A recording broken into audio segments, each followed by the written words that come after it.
Bueno, pues ahora se han vuelto a poner de moda los paraísos fiscales, con todo este escándalo de Andorra, de 23 empresarios y políticos y blanqueadores mexicanos, que incluso acabo de publicar un artículo al respecto, aquellos que lo quieran ver, en Sputnik, donde puse, y ya tengo mucho impacto, se llama el lavado azteca. Bueno, pero también hay algo que yo he estado siguiendo. Cada sexenio en México tiene su paraíso fiscal. Vean, yo es un tema que vengo siguiendo, ahí lo tienen. Este se llama el libro, que ha gustado mucho, por cierto. Lo escribí en el 2000, pero tenía un compendio de artículos de 1996. Se llama El lado oscuro de la globalización. Y vean, fue muy premonitorio porque 21 años después, pues ya estamos en estas dos fases, ¿no? De postglobalización y balcanización. Bueno, ahorita no voy a hacer publicidad, nomás les quería decir que es un tema que sí he seguido, pues, desde hace un cuarto de siglo. Y siempre me llamó la atención desde que me puse a estudiar la globalización, que les digo con humildad y rigor, yo obtuve el premio de la cátedra UNESCO por la Universidad de Treveris en Alemania, precisamente por pues yo diría mis indagaciones en materia de globalización. Y porque yo tengo otro enfoque. Mi enfoque no es la economía, se me hace que está totalmente rebasada. Yo realmente lo que manejo es la globalización financierista. Y por eso siempre me llamó mucho la atención los paraísos fiscales. Y vean, cuarto de siglo más tarde, veo que empieza a resurgir el tema de nueva cuenta. Tienen ustedes el caso de Andorra, con esos 23 empresarios, que es muy interesante el caso, ahorita lo abordaré. Que hay detrás, ¿no? Que se juega. Pero hay uno y ese es el tema nodal de mi ponencia de ahora con ustedes, son las Islas Vírgenes Británicas. Y les tengo que confesar que cuando yo seguía este tema de los paraísos fiscales, conste que les estoy hablando de un cuarto de siglo, ¿eh? Es decir, no crean que entré al tema antier por el asunto de Andorra y Juan Collado. Lo vengo siguiendo ya desde hace cuarto de siglo. Incluso se los comento al comandante Fidel Castro, le gustó mucho ese abordaje, él me lo comentó. Él tenía como, yo diría, uno de sus libros de cabecera sobre la globalización financierista fue este libro, El lado oscuro. Que lo pueden ver, yo a los 3 años subo mis libros de manera gratuita porque no quiero hacer dinero de ellos. No creo que se haga dinero con la ciencia o con el conocimiento. Bueno, al menos yo así pienso. Yo reconozco, yo soy de la edad presocrática. Bueno, dicho esto, ahí es la clave del modelo de la globalización financiera. Yo diría que es su corazón. Y si uno entiende bien qué son los paraísos fiscales, pues ya entiende todo lo demás. Y es muy sencillo. Bueno, ahí tienen ustedes. Entonces, cuando yo empecé a estudiar, porque hay que investigar mucho, y lo tengo que reconocer, me gusta el tema. En ese momento, lo recuerdo bien, no aparecían las Islas Vírgenes Británicas. Aparecían las Islas Caimán, están de moda, ¿no? Es importante que les diga lo siguiente, las Islas Caimán es un territorio de ultramar de Gran Bretaña. Inclusive la reina de Gran Bretaña es su reina y ponen a un gobernador. Bueno, las islas, la mayor parte de los paraísos fiscales, curiosamente, pertenecen a Gran Bretaña. Y yo mi tesis operativa desde cuando hice el libro era de que pues es la piratería financiera, que los británicos siempre han sido expertos en eso, sino que le preguntan a la Armada Española de Felipe II. Bueno, entonces, y ya me llamó la atención cuando aparece Jeffrey Epstein, que es un tema que yo sigo, que naturalmente lo veo coaligado o coligado al de los paraísos fiscales, que hay también turismo fiscal, pero también turismo, lo voy a decir muy elegante, pues no quiero que me censuren, cicalíptico, con ese, empieza en forma cicalíptica, hay turismo cicalíptico. Y eso era pues nada menos que las Islas Vírgenes estadounidenses, que están muy cerca de las Islas Vírgenes británicas. Las Islas Vírgenes estadounidenses, pues ahí era la sede erótica de del pedófilo Jeffrey Epstein. Pues, ya se sabe, no me voy a abundar, eso vale todo un tema. Quienes iban en su avión, el avión que se llamaba Lolita, por cierto, etcétera, y que entre comillas se suicidó Jeffrey Epstein. Bueno, la conectividad, y no lo digo yo, lo dice el World Factbook de la CIA, hay una gran conectividad en todos los ámbitos entre las Islas Vírgenes estadounidenses y las Islas Vírgenes británicas. Me llamó la atención. Bueno, obviamente las Islas Vírgenes estadounidenses pues pertenecen a Estados Unidos, ¿no? Pero hay una gran conectividad en todos los ámbitos. Entonces, cuando estalló el asunto, y créanme que no es nada personal, a mí eso se puede llamar como sea, e igual hubiera dicho lo mismo. Pero ya ven que yo, incluso con un entrecomillado paisano mío sirio-libanés, Kamel Nassif, y Jean Sukarkuri, yo he sido muy estricto y con Lidia Cacho, ahí está, hasta hicimos un documental juntos, pues yo los denuncié. A mí eso me tiene sin cuidado. No hay país que no tenga un 10% de delincuentes. Es decir, nosotros tenemos que ir contra la pedofilia con un abordaje universal, y no local, no porque es tu paisano, no lo tocas. Eso no es cierto. Ahí tiene el caso de Kamel Nassif y de Jean Sukarkuri, que yo los denuncié, y ahí está Lidia Cacho de testigo, y ahí es el documental, para no decirlo. Entonces, no crean que es algo personal contra Loretito. Pero me llamó mucho la atención cuando empecé a seguir todo el lavado de Genaro García Luna. Ya saben, secretario de Seguridad de Calderón, que Calderón es otro tema, ¿Dónde lava Calderón? Yo no sé por qué el gobierno de la 4T no lo ha querido exponer.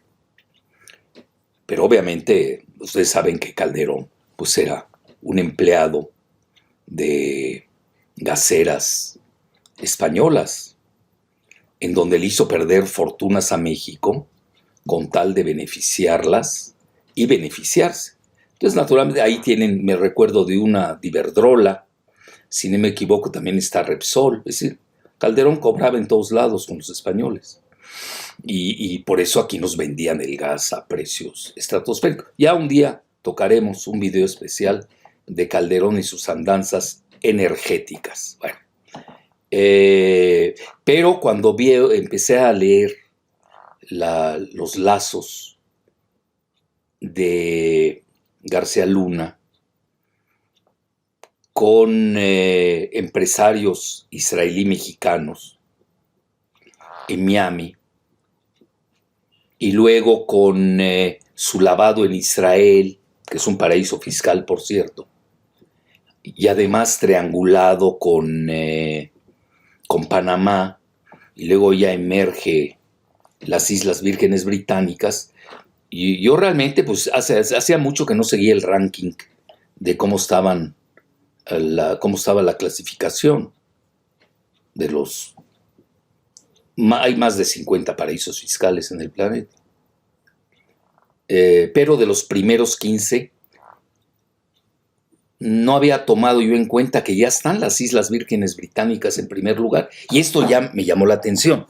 Digo, es decir, ya desplazaron a nada menos que a las Islas Caimán, que aquí las hizo famosas, ustedes lo saben, Raúl Salinas de Gortari, con sus cuentas trianguladas con Suiza y otros lados. No me voy a meter a ese tema ahorita. Y naturalmente con su séquito de empresarios, ¿no?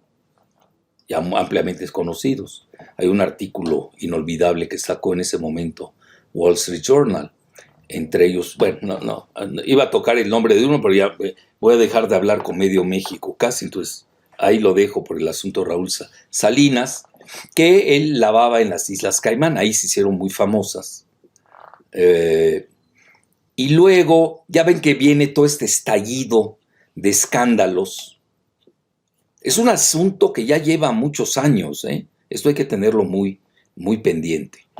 Salió toda esa serie de escándalos que yo también lo tengo que decir, los he seguido. Yo creo que nadie, lo puedo decir con humildad y rigor, en Latinoamérica, ya no me quiero ir a todo el continente americano y el mundo, en Latinoamérica, voy a ser más humilde que de costumbre, lo ha seguido como un servidor.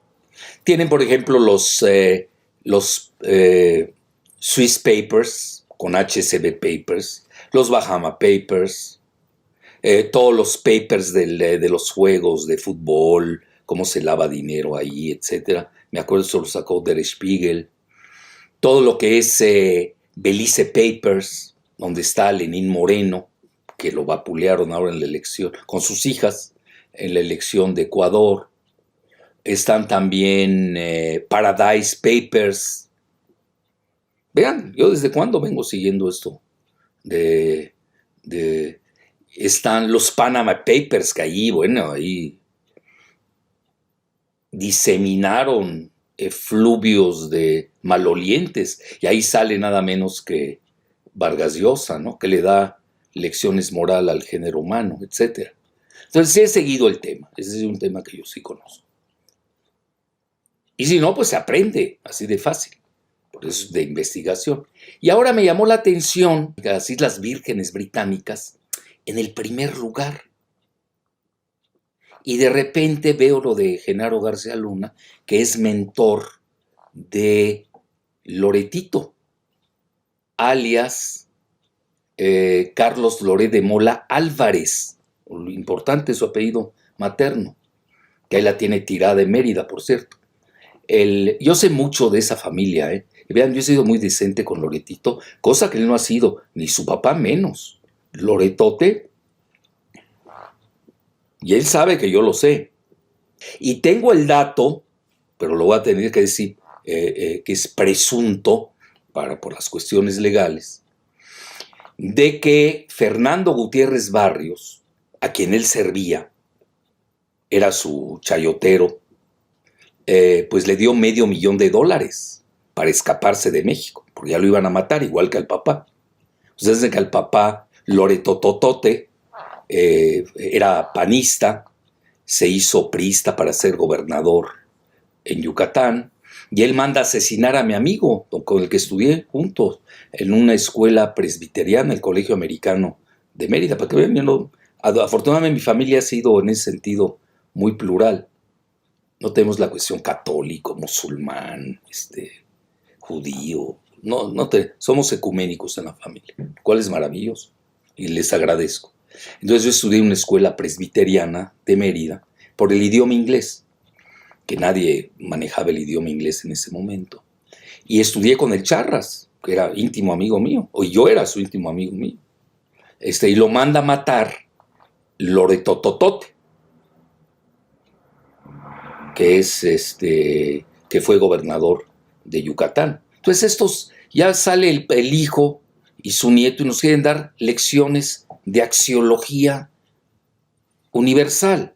Bueno, oye, ubícate, maestro, ¿dónde estás? Bueno, hablando de Loretote, presuntamente le soltó $500,000 de aquel entonces, cuando se fue a vivir a España, se lo suelta a Gutiérrez Barrios. Eso, a ver, que lo desmienta. Él tiene miedo que yo le saque las fichas de gobernación. Bueno, al final del día, lo que no es relevante. Aquí lo importante es que sale Loretito, que tiene muchas propiedades, ¿eh? Y ahí se las iré sacando poco a poco. Tiene un departamentazo en Campos Elíseos que vale más de $5 millones. ¿De dónde? Tiene un super rancho en Valle de Bravo, etcétera, etcétera. No le voy a sacar ahora sus propiedades porque no me interesan. Digo, es obvio que es un amponazo, así para acabar pronto, así, a vista ligera, es un amponazo, a servicio de intereses espurios antimexicanos. Y descubro que la transacción catastral para hacerse de su departamento en Miami, en una calle de superlujo, que ya se la citó incluso el presidente, ¿no? López Obrador, pues fue hecha a través de una firma legal en las Islas Vírgenes Británicas. Y entonces ahí ya dije, bueno, aquí ya está esto muy raro, ¿no? Pero vean, sí se lo agradezco a Loretito y a García Luna y a Calderón, que gracias a ellos, pues yo haya redescubierto que las Islas Vírgenes Británicas están en el primer lugar de los paraísos fiscales del planeta. Bueno, entonces vean, lo que sí les quiero decir, y esto, bueno, uno lo va aprendiendo, ¿no? También, bueno, ya después de 25 años, si no aprendes, pues ya, dedícate a otra cosa. Hay mucha confusión en la terminología. Si ustedes se ponen a buscar, si uno no sabe del tema y no sabe buscar bien, hay mucha confusión entre lavado de dinero y evasión fiscal.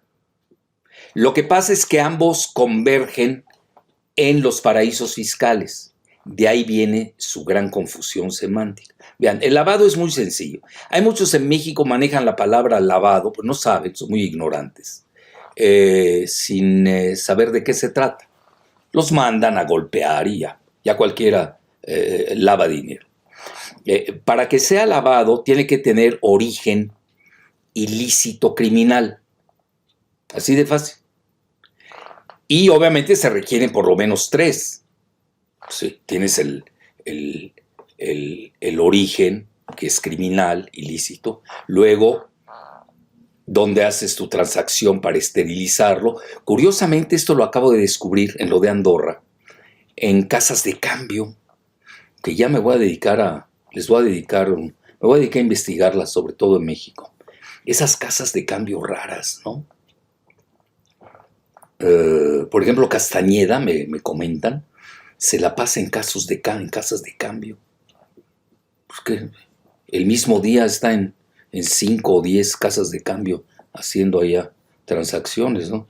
Como que ya no me llama la atención después de que supe, y eso es importante decirlo, de que Castañeda fue miembro del consejo de administración de un banco súper mafioso, Banca Stanford, que lavaba en Antigua y Barbados se conoce, pero realmente se conoce más como Antigua, que es un paraíso fiscal, y desfalcó a medio mundo en México, porque su operador en México era David Núñez, el famoso David Núñez, bueno, todo un personaje, que lo atraparon en otro paraíso fiscal que es Belice. Y luego algo pasó en Belice, que lo dejaron suelto, y luego viajó a una isla, no voy a decir a cuál, de ahí regresó con identidad apócrifa a México y lo atraparon en el aeropuerto. Ahorita está encarcelado. El famoso David Núñez, que desfalcó a media humanidad, entre ellos a la Universidad Pedagógica. Y ahí fue por las triangulaciones de Castañeda Gutmann, etc. Entonces, vean, lo importante de Castañeda Gutmann, ahí yo diría que ahí es la época donde Fox, que cada sexenio tiene a su lavador. Bueno, ahí operaba con el cártel del Golfo. Lo digo con responsabilidad. Todo lo que digo son datos duros. Yo cuando les diga, esta es mi investigación, y ahí lo asiento. Ahorita todo lo que estoy diciendo hay datos duros. Era lavador del cártel del Golfo, con la banca Stanford, etcétera, etcétera. Entonces no me quiero dedicar a Castañeda, pero que no nos venga con cuentos que tiene otro departamento en Miami. Todavía no le sacamos esa parte, ya saldrá. Tiene un departamento de megalujo. Ahora yo me hago la pregunta, ¿y por qué les gusta tanto Miami? Bueno, pues por el eje Miami-Israel. Ya cada vez se demuestra mucho más. Eso no hay ningún secreto. Y ahí tienen, por ejemplo, otro lavado de un sexenio, ¿no? Y tiene el lavado, a ese me toca, porque yo estaba en Luxemburgo cuando yo vivía en Alemania, me toca el lavado, me lo comentó un banquero de Luxemburgo. Yo no sé por qué le caigo bien a los banqueros, no me pregunten por qué, y me cuentan con una facilidad, bueno, yo hasta me asombro, ¿no? No me estarán queriendo extraviar, no sé, le caigo bien a los banqueros, me llevo bien con ellos en general, sin tener cuentas, ¿eh? Todavía dijeras, tienes cuentas con ellos, ¿no? Recuerdo estando en Luxemburgo, me mostraron las cuentas de Miguel de la Madrid, que eran más de 1.200 millones de dólares, lo recuerdo. Lo publiqué en una revista, vean qué decente, no voy a decir el nombre de la revista. Miguel de la Madrid Hurtado estaba en el Fondo de Cultura Económica. Y fíjense, ya empiezo a atar cabos, ¿eh? A Taibo lo acaban de agarrar lavando o haciendo transacciones espurias en Colombia. Todavía no saco ese tema, lo voy a hacer. Pero el Fondo de Cultura Económica, que tiene así una matriz de Inmaculada, ya hay cosas muy raras que operan ahí, ¿eh? Bueno, por lo menos con De la Madrid, me consta. Y De la Madrid, que obviamente financiaba la revista, creo que le pagaban al mes, no sé, 20 millones, no sé cuánto le pagaban. Y a mí ni me pagaban, yo escribía gratis, con eso les digo todo. Pues obviamente me corrieron, me expulsaron. ¿Y cómo te expulsan? No te lo dicen. Mandas tu artículo, pues no llegó, hoy pues lo acabo de mandar en la época del fax. No, pues no está llegando el fax. Bueno, lo envías 5 veces, te dicen que no llegó, pues ya entiendes, ¿no? Y ya nunca más llegaron mis artículos por la vía del fax y ya realmente me expulsaron, sin decirlo, de esa revista. Porque pues ahí la financiaba Miguel de la Madrid, sobre todo la página cultural. Bueno, ahí descubrí que tenía, que luego de la Madrid sale, fíjense que cínicos. Como Loretito es otro cínico. O sinvergüenza, ¿no? Sinvergüenza, no tienen vergüenza, o los atrapas. Salió de que era un homónimo de él. Imagínense cuántos Miguel de la Madrid Hurtado clonados hay en el mundo. Bueno, y ya, obviamente nunca lo persiguieron. Pero esa cuenta ahí está y quizás en uno de los papeles Luxemburgo salga a relucir otra vez su nombre. Yo lo saqué, nunca me pudieron hacer nada, pues yo tenía los datos duros, pero sí me costó el salir de ser expulsado. Es decir, yo estoy acostumbrado a que me corran, así que no se preocupen. Lo bueno es que ya les dije, yo soy como una cama de agua. Me sumergen en un lado y aparezco en otro. Bueno, así que de eso, que no se preocupen los enemigos y detractores. Bueno, entonces ahí tiene otro lavado, me llama la atención. Ahora con Peña Nieto y Videgaray, pues salió lo de Andorra. Lo de Andorra rápidamente se los digo, acabo de escribir precisamente en Sputnik sobre ello. Y también acabo de sacar cosas al respecto de las Islas Vírgenes Británicas en un artículo de ayer domingo en La Jornada, que les recomiendo ampliamente. Sí, porque ahí van a tenerlo ya para más como propósito de estudio. Ahorita nada más estoy dando los lineamientos generales. Bueno, entonces ahí tienen ustedes lo de las Islas Vírgenes Británicas. Sí me llamó mucho la atención. Y empiezo a ir a los rankings y viene en primer lugar. Entonces ahí hay algo de más de fondo. Y luego, con lo de Andorra, que me puse a verlo, lo ligo al asunto de Braskem o de Brecht, Lozoya, y de nueva cuenta brinca. Y en Andorra hay algo que me llamó la atención, aparte de que quiebran al Banco Madrid, porque también hay bidireccionalidad. Por ejemplo, a Collado le detecté que no solamente a través de una casa de cambio, ahorita les digo cuál, donde llevaba dinero cash a borbotones, pues imagínense, que obviamente ahí tenía que ver Panamá, también tenía que ver naturalmente Andorra, etcétera, este banco BPA que ahora está clausurado, etcétera, donde imagínense, les cachan a estos 23 empresarios, donde el punto nodal es Juan Collado, que ya saben que aquí molestó mucho al gobierno de la 4T por esa boda insolente, ¿no? Donde invita pues casi a la mitad de Almoloya, ¿no? Ahí los invitó a la boda diciendo, pues, soy inimputable. Bueno, no conocen al tigre macuspano. Yo sé de buena fuente que sí, se enfureció, no le gustó. Sí, porque era ya un desafío. Ya estaban desafiando directamente al gobierno de la 4T, ¿no? Es decir, yo creo que cometió, o si no cometió el error, aceleró y ya las investigaciones que estaban sobre él, porque vean, lo de Andorra viene desde 2015, si no es nada nuevo, antes de Trump. Bien, ya con un gobierno al final de Obama, 2015, ojo. Y aquí las fechas son clave.